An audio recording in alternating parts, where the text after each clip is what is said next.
So we're here in Sydney now in the Roller Studios in super chic part of Surry Hills. There's hookers, there's drug pushers, we're in the garment district, there's clothes everywhere, there's little cones to show this is a really dangerous tasting.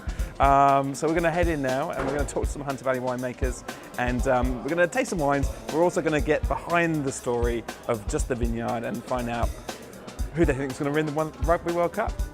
Right, let's go in. Okay, the people are starting to pour into the Hunter Valley new generation Caravan of Courage tasting here at the Roller Studio, and it's getting harder and harder to get any winemaker time. So what I'm going to try and do is basically stealthily sneak up under Andrew's armpit while he's not pouring for some thirsty drinkers over here, and have a quick chat with him about some of his Chardonnay.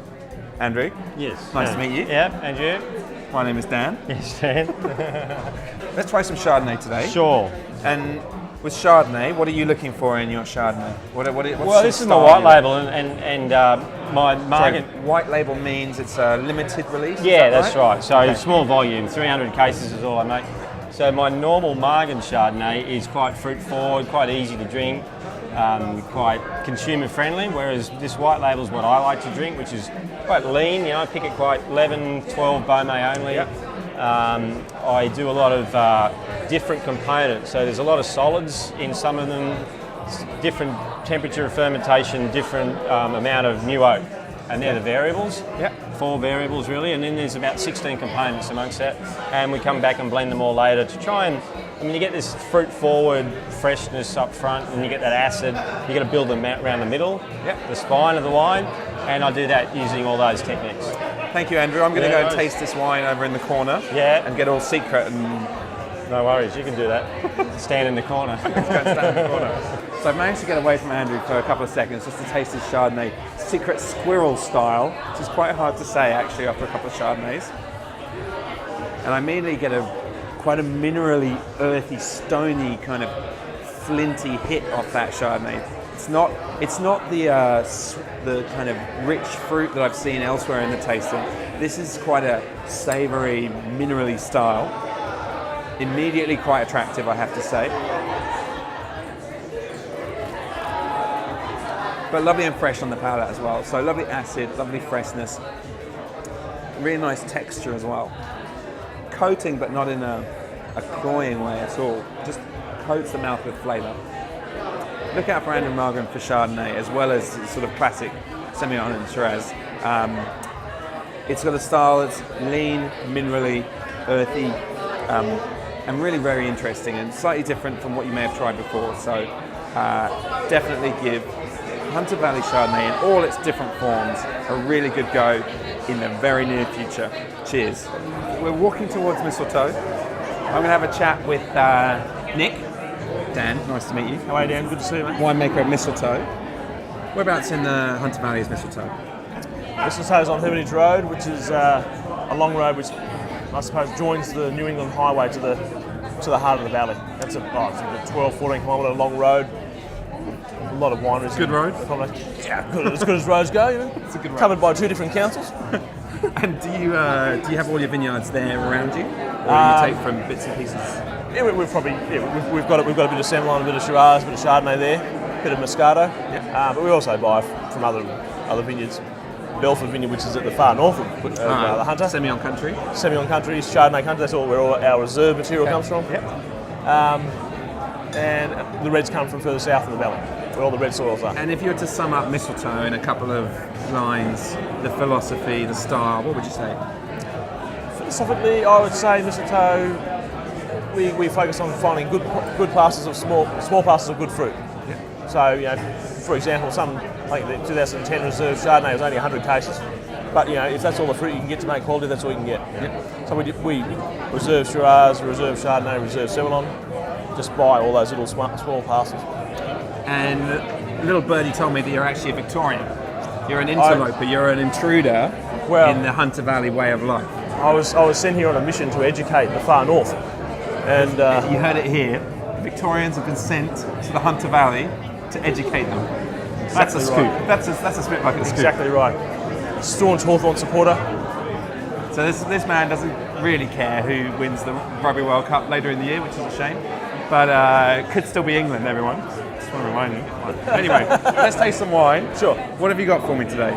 Okay, this is our home vineyard Semillon. Some Semillon. Beautiful. Now we make three different Never types. get tired of Semillon. Good. We make three different types of Sem. This is what we call the off dry. So it's a little brother to the reserve. It's picked all at the same time, made the same way. Apart from one little thing, it's an arrested ferment. So we stop it just before it goes dry. It's not as to be sweet, but more of a mouth-filling, flavoursome Semillon. Because a lot of people balk at it because Semillon can be too acidic. Well, thank you very much, Nick. I've got to go and taste this in secret, like an undercover mission just over here. Right, okay. So I'll do that now, and it's been a pleasure chatting. Likewise. Have a good tasting. Nice to meet you, Dan. Come over here to a whole different part of the tasting, and we're going to taste the Mistletoe home block off-dry Semillon. Now, off-dry Semillon's not something I have a lot of experience with, so I'm quite interested. And immediately you get that quite ripe fruit character. Sweet, luscious fruit in there.